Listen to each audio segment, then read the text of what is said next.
I understand why Captain Picard does what he does in this episode, but they could have at least let the poor kid keep the immortal cat. This is a review of the Star Trek The Next Generation episode, The Bonding. If you have not seen this episode and you don't want to know what happens off screen every single time somebody gets redshirted, be warned, spoilers beyond this point.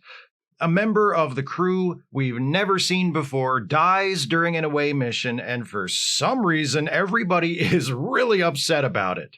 What's up with that? Let's find out. The Enterprise is orbiting a planet, and the bridge crew is monitoring the progress of an away team exploring some caverns. Worf, leading the away team, reports over the comm that the archaeologists on their team have identified this planet as the former home of the Koinonians, a species that destroyed themselves after generations of war. That's neat, I guess. How bored do you think Worf must be for all of this? Standing there, watching the nerds read glyphs on the wall and brush dust off of little artifacts, daydreaming about blood and murder. Wake up, Worf! Your daydream is about to come true! Counselor Troi senses something urgent happening down on the planet and tells Picard to beam the away team up immediately. But it's too late. There's been an explosion, and Worf is reporting serious injuries. The away team is transported directly to sickbay, where Dr. Crusher pronounces one of them dead on arrival. The dead one is Lieutenant Marla Astor, one of the archaeologists. Worf explains to Picard that a bomb went off as they were moving from one chamber of the cavern to another. There was no warning, and Lieutenant Astor caught the full brunt of the blast. Troi comes in with more good news. Marla had a son, Jeremy, who is living aboard the Enterprise. Worf insists that he go along with Picard to break the news to the boy, but Picard's like, "No, you're a mess. You've still got his mom's guts splattered on your uniform. I'll take care of it." Picard calls the bridge to inform Riker that he's ordering an investigation of the explosion and is on his way to meet with Jeremy Astor. Wesley is on duty and turns to Riker and says, referring to Captain Picard, "He had to do the same thing for me." Captain Picard was the one who told Wesley that his father had been killed in the line of duty. Wesley says he doesn't know Jeremy, but he knows what this will be like for him. He asks Riker, "How do you get used to it? Telling the family when a member of the crew has been killed." And Riker says, "I just don't tell them. Eventually someone else does, or they just figure it out on their own." After taking a minute in the elevator to complain, quite reasonably, about having kids on starships in the first place, Picard meets with Jeremy Astor and gives him the bad news. There was an explosion at the mission site. Your mother is dead. Jeremy is stoic. He says, "I understand." Picard says, "I'm told your father is also dead." "Yes, sir." "And all 4 grandparents who loved you very much and would always shower you with gifts and affection, they're also dead? All of them? You'll never see them again, no matter how much you miss them? Is that right?" "Yes, sir." Jesus, not a single tear. This kid is hardcore. "Don't worry, Jeremy. On the Starship Enterprise, no one is alone." "Thank you, sir." Of course, you're not going to be here much longer. Later, Geordi has completed an investigation of the accident, and he presents Captain Picard with an explosive device recovered from the cavern. "Our scanners couldn't detect them because of technobabble, but it was a bomb just like this one that killed Lieutenant Astor." "I see. And how did you disarm it?" "Shit, I knew I forgot something. Can you give me that back for a second?" The strange thing, Geordi says, is that when they returned to the mission site, all of these explosive devices had already been dug out of the ground and left there, like someone wanted them to be found. Meanwhile, Worf is still feeling guilty about leading the away mission where Marla Astor was killed, and he wants to do something about it by having Jeremy do a Klingon ceremony to honor his mother. Not one of those decapitate a pig with your bare hands and make a soup from its blood kind of Klingon ceremonies, the kind where you just stand in a room and light some candles. Troi cautions Worf to take it slow, so Worf goes to visit Jeremy, who is alone in his quarters, watching some home movies that look like they were shot like a week ago to establish what his mother's civilian wardrobe looked like, and also that he had a cat. Worf introduces himself, and Jeremy says, "You're a Klingon, aren't you?" "Only on my father's side. My mom was from Vermont, but those genes are recessive as hell." Worf tells Jeremy that in the Klingon tradition, they don't mourn death, they celebrate the freeing of the spirit. He says that since they are both orphans, they understand death, but perhaps together they can bring meaning to the death of Jeremy's mother. In Picard's ready room, Troy is updating Picard on the Jeremy situation. She says he's being brave right now, but he'll have to get past brave before he can truly accept what's happened and say goodbye to his mother. Picard's like, if he wants to say goodbye to his mother, he better hurry up. We're shooting her out of a torpedo tube this afternoon. Troy says, I think we should ask Wesley to talk to Jeremy. Wesley's been through a similar experience with the death of his father. Plus, the other kids on the ship look up to him due to his winning personality and striking sense of fashion. Riker pages Picard to tell him that something screwy is happening on the planet. There's some kind of energy field that's formed on the surface, and Troy is sensing a presence. Picard's like, is it a life form? And Troy says, I don't know. Doesn't it have to be a life form if Troy is sensing its presence? That's what she does. She's an empath. She senses the emotions of other life forms. If the energy was coming from a big glowing rock, she wouldn't sense a presence, would she? Anyway, while the crew tries to figure out what that energy field is, something even screwier is happening in Jeremy Astor's quarters. His mom is back. There she is, dressed exactly like in those home movies Jeremy's been watching. Jeremy's happy to see her, but confused about the whole she's dead bit.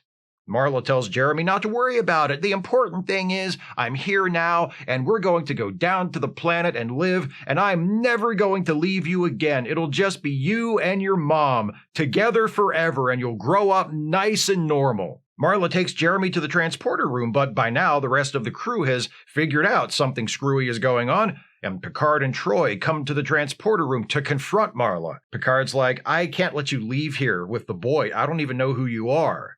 Jeremy says, can't you see who she is, Captain? She's my mother. And Picard's like, Jesus Christ, kid, use your fucking head. I'm sorry, I know you're grieving. You have my deepest sympathies, but open your eyes, you gullible little dipshit. Marla's like, okay, I'm not dealing with this, and she disappears.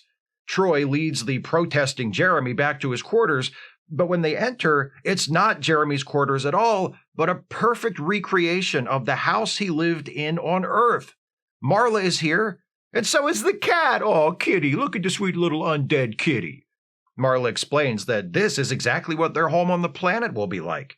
Troy reminds Jeremy that this is all an illusion, but it doesn't seem to matter. The kid's going for it. Geordi adjusts the Enterprise's shields to cut off the energy field from the planet, and the illusion of the Astor home disappears. So, the energy field leaves the planet and flies onto the ship, taking the form of a blue swoosh. The illusion of the Astor home reappears in Jeremy's quarters. Picard orders the transporters taken offline so the fake Marla can't leave with Jeremy. While Picard heads to Jeremy's quarters to try and talk him out of going along with this, Worf guards the transporter room, and Geordi tries to keep the blue swoosh from reactivating the transporters through the computer. Picard joins Troy, Jeremy, and Marla in the illusion of the Astor home. Marla's like, what is your problem anyway? I'm from a race of beings made of pure energy, and we used to share this planet with the Koinonians, who were material beings like you. We watched as they destroyed themselves through years of war. The accident that killed Jeremy's mother was a remnant of that war. All we're trying to do is make sure that no one else has to suffer because of our planet's tragic past. So climb off my ass and let me abduct this child. Picard says, coming to terms with death and loss is something we all have to do. We are mortal. Our lives are finite, which leads to sorrow, but also to joy. You can't just avoid accepting the reality of death by pretending you can go to a place where death doesn't happen. Why not? Religious people have been doing it for thousands of years. That doesn't... Worf, get in here and bring Wesley with you. So Worf shows up with Wesley, and Picard's like, Wesley, talk to Jeremy about the day I told you your father had been killed. That's an order. Wesley says, well, Starfleet tries to prepare you that something like that can happen when you have parents in the service, but when my dad died, it still felt like I got kicked in the head. I tried to be brave like everyone expected of me, but inside I was angry. Angry at you, Captain Picard, because you were in command of the mission where my dad died, and also because I've always secretly suspected that you got him killed on purpose so you could move in on my gorgeous mom. And how do you feel about that now? I'm not angry at you anymore. And how about that other thing? Jeremy turns to Worf like, you You led the mission where my mom was killed. Why weren't you the one who was killed instead of her? And Worf says, because I told her to bring up the rear. And boy, am I glad I did, too. That bomb would have blown both of my dicks off. But Jeremy, the important thing is that your mother isn't really here with us in this room. And she won't be on the surface of that planet. She only lives in our hearts now. I know how you feel. Both of my parents were killed when I was young. Humans helped me then. Let me help you now by welcoming you into my family and making you my brother. What will I have to do? Light some candles with me and then disappear forever? It's a deal. And apparently that's good enough for fake Marla. She bids a fond, silent farewell to Jeremy and then disappears. And the rest of the illusion vanishes with her. Later, we see Worf and Jeremy conducting the Klingon ceremony. They light the candles. Worf gives Jeremy a sash. And then Worf says, flibbity-bibbity-jibbity-flew. And Jeremy says, what's that mean? And Worf says, it's a prayer to honor the memories of our mothers. So Jeremy looks straight ahead and solemnly repeats, flibbity-bibbity-jibbity-flew. And that's the end-dibbity end. I really like this episode. It moves a little slow, and the ending is exactly the sort of thing people used to make fun of TNG for. Oh, look, the villain saw the error of their ways and just left peacefully. How exciting. But in this case, I think both of those qualities work in the show's favor. After years of seeing nameless extras dispatched with barely a second thought from the main characters, it is a little jarring to see everyone suddenly so affected by the death of a crewmate we've never heard of before. But that shift is made in the service of a story that shows our heroes dealing with the experience of losing comrades in the line of duty, grappling with the ethics of having children on board a starship that is regularly sent into dangerous situations, and trying to support a suddenly orphaned child in the early stages of profound grief. And the episode even acknowledges the everyone's making a big deal over someone we didn't know element in a scene I skipped over in my plot summary. At one point, Riker is in 10 forward, quietly enjoying some Mike's Hard Pink Lemonade when Data approaches him to talk about the death of Lieutenant Astor. Data has noticed that people keep asking him if he knew Marla. He's also noticed that he doesn't feel the absence of Marla the same way he felt the absence of Tasha Yar after she died. Riker says it's human nature to feel a loss more strongly when that person was a friend. Maybe it shouldn't make a difference. Maybe human history would be a lot less bloody if we felt the loss of anyone as deeply as we feel the loss of someone close to us. But it does make a difference. It makes a difference to us, too. Do you care that Marla Astor is dead? I don't. I didn't know her, and neither did you. She didn't exist until this episode, and except for a shot of her corpse at the very beginning and those brief home movie clips, we never even see the real her in this episode at all. Marla herself isn't really important. All we need to know for the story to work is that she lived, she died, and she left someone behind. The story isn't about her. It's about how the main characters and Jeremy react to her death. The episode's slow pace and relative lack of incident in the first half or so allows room for character. We see how several of our heroes deal with the loss of Marla Astor. Worf feels responsible and wants to fix it, not by bringing her back, but by taking care of Jeremy. Data sees it as an opportunity to study another fascinating aspect of human behavior. Picard, Beverly, and Wesley all reach back in their own ways to the death of Jack Crusher. Picard recalls having to tell Wesley about the death of Jack and hopes that Jeremy will take it as well as Wesley did. Wesley thinks he knows how Jeremy is feeling, but is reluctant to talk to Jeremy because he thought he was over the death of his father and doesn't want to have to go through it again. Beverly sees Wesley in Jeremy and sympathizes with the temptation Jeremy feels to give in to the fantasy offered to him by the recreation of Marla. If somebody came along and offered to give you back your mother, father, or husband, what would you choose? Beverly asks. When the episode finally takes a turn and the false Marla appears to Jeremy, it feels organic. The groundwork has been laid, both in terms of the characters and their emotions, and in terms of plot. We know someone or something is on that planet doing things because Geordi reports that the bombs that killed Marla have all been mysteriously unearthed and deactivated. The first appearance of the false Marla is handled just perfectly. The way she steps into a doorway in the background, out of focus, like a fading memory. Susan Powell, who plays Marla, gives an outstanding performance. There's something about this illusion of Marla that just isn't quite right. Slightly sinister, perhaps, but never aggressive, never overtly threatening. Confused. She's here to help the kid. Why is everyone trying so hard to stop her? And speaking of Jeremy, Gabriel Damon is also excellent here. He plays Jeremy as numb and resigned in the first part of the episode, which fits because he's already lost his dad, so he's been through something like this before. Losing his mom must feel like the other shoe dropping in a way. Then, when fake Marla shows up, he's skeptical at first, but drops the skepticism to embrace the comforting illusion. Because how could he not? Sure, it doesn't make sense. Sure, he must know intellectually that none of this is real, but why does that matter? His pain is real, and at least the fantasy is better than that. I appreciate that the episode treats Jeremy's pain as real, and treats his loss as real. When Captain Picard comes to talk to fake Marla at the end, he tells her, bluntly, with Jeremy sitting right there, his mother is dead. He must learn to live with that. The adults who talk to Jeremy throughout the episode, who try to comfort him, don't say things like, your mother is in a better place, or you'll see her again someday. The reality and finality of his mother's death is never questioned. The episode isn't explicitly anti-religious, but if you read between the lines, I think the message is fairly clear. Death is real, and death is final, and it's something we all have to accept for ourselves and for our loved ones. But what truly matters while we're alive, for however long that may be, is how we live. Picard and Troy challenge the fake Marla by pointing out that living with her inside a fantasy world might dull the pain of his mother's death, but it would also deprive Jeremy of having real friends, a real family, a real life. Death is sad, death is scary, death is painful, but the best way to deal with it isn't to deny it. The best way to deal with death is to live.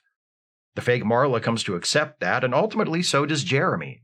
I do think ending the episode with Jeremy and Worf speaking Klingon is a bad choice. We have this nicely told story about grief and loss and the importance of honoring the memory of the dead while moving on with life, and the last words we hear spoken are some made-up alien gibberish. I'm not a fan, but the rest of the episode is so good that it doesn't really matter. This episode was written by Ronald D. Moore. In fact, this is the first Star Trek episode ever written by Ronald D. Moore, who would go on to become one of the most important writers of the TNG era of Star Trek, writing not just for TNG, but also Deep Space Nine, and even a little bit on Voyager before he realized what a waste of time that show was and gave up and quit. Though his original draft benefited from uncredited rewrites by Melinda Snodgrass and TNG showrunner Michael Piller, many of the hallmarks of Moore's later work in Star Trek and beyond are evident in the bonding, an interest in character, a willingness to peek under the surface and explore the implications of living in the world of the story, an ability to depict challenging or emotionally uncomfortable subject matter in an unflinching way. No wonder he did so well on DS9, but not on Voyager. The bonding was also directed by another familiar name, Winrick Kolbe, who would eventually direct dozens of episodes in the Trek franchise, including TNG's classic series finale, All Good Things, and Voyager's excellent pilot episode, Caretaker. Kolbe is a steady hand at the wheel, and shoots this episode with a mostly unintrusive style that allows the performances to carry it. He does show off his technical skills a bit here and there where it fits. I already mentioned the introduction of fake Marla, having her enter in the blurry background and then racking focus to fully reveal her. I also love this scene between Worf and Troy from earlier in the episode.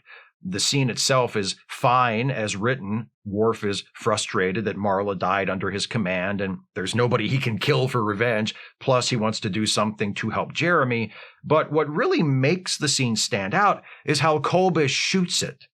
They're on the Enterprise's computer core set, and the space is enclosed by these grates. At one point, the camera passes behind one of the grates, and we see Troy talking to Worf, perfectly framed in one of the holes. It's such a precise shot. The blocking has to be just right, and the actors and the camera operator all have to hit their marks at just the right time. Very technically demanding and executed beautifully. The Bonding isn't usually listed as one of TNG's very best episodes, and honestly, I don't think I would list it as one of the very best episodes either. That's a high bar, and there are some really, really good TNG episodes. But I do think it deserves to be recognized as an excellent piece of work. It's an episode that reminds us that Star Trek isn't actually about life on a spaceship in the future. It's about life on this planet right now. Sometimes that means telling a story dramatizing a political or social issue. In this case, it means telling a story about something even more basic and universal, a kind of experience none of us wants to have, but that we all have had and will have. A kind of experience that hurts, but that also hopefully encourages us to cherish our lives and the people we share them with while we can, because it doesn't last forever, and once it's over, there's no going back. Unless the studio does a legacy revival series to cash in on fan nostalgia. But even then, it's not going to be the same. Those are my thoughts on The Bonding. What do you think of this episode? Please share your thoughts with me in the comments. If you'd like to support this channel, and I sure wish you would, if you can afford it, you can do so by becoming a patron at patreon.com/Steve Shives, becoming a channel member by clicking the join button, or by making a one-time gift by clicking the thanks button, or via PayPal or Venmo. Links are in the description. Please join me next time as this batch of reviews of episodes about Orphans continues. We'll stick around TNG for one more week with a look at an episode from the show's 4th season titled Suddenly Human. See you then. Thanks for watching, and take care, everybody.